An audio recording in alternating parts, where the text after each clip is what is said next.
Charles Dickens' ivory and gold toothpick has been sold at a New York auction for $9,150. That's more money than I'm going to make on this show. Its prior owners were the heirs to the Barnes & Noble family. The Barnes & Noble book family. Yeah. They owned that toothpick before. Wow. It turns out the toothpick was engraved with the author's signature, or his initials, which is CD. CD? Charles Dickens. And has a retracting mechanism inside of it. Charles Dickens died in 1870, Rich.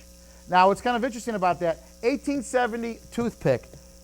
Why would you want that thing to begin with, Rich? Why would you want that thing? It's probably been used a couple of times. Well, it was used by Charles Dickens over 140 years ago. And I bet his teeth weren't real clean because they didn't put fluoride in the water back They then. did not have good hygiene then, fluoride hygiene problems at all. But then at a certain point, they would just rip all their teeth out and put wooden teeth in.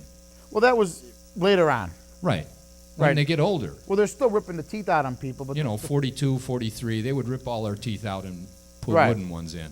Yeah. But what I'm thinking is, why would you want to, you just take a look at the thing, you pick it up like, ooh, this is Charles Dickens' toothpick. Big Whippy Dip. Yeah. He wrote 2 books. Right. That's it. Yeah. But it's Charles Dickens. I know. It's Charles Dickens. I know, and it's also got a retracting mechanism. Yeah. That's what I'm saying. Holy cow, it's Charles Dickens' toothpick. I gotta have it. $9,150 later, somebody bought it. Gadzooks. Unbelievable.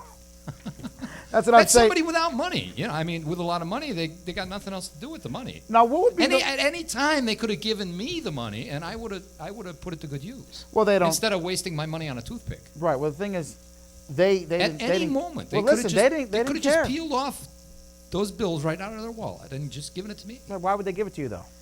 That's the question. Well, why would they pay that kind of money for a toothpick? Because it was Charles Dickens' toothpick. There you go.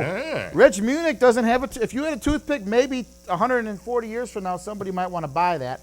Otherwise, that's it. I got an electric cigarette. I don't think it's going to make it that long.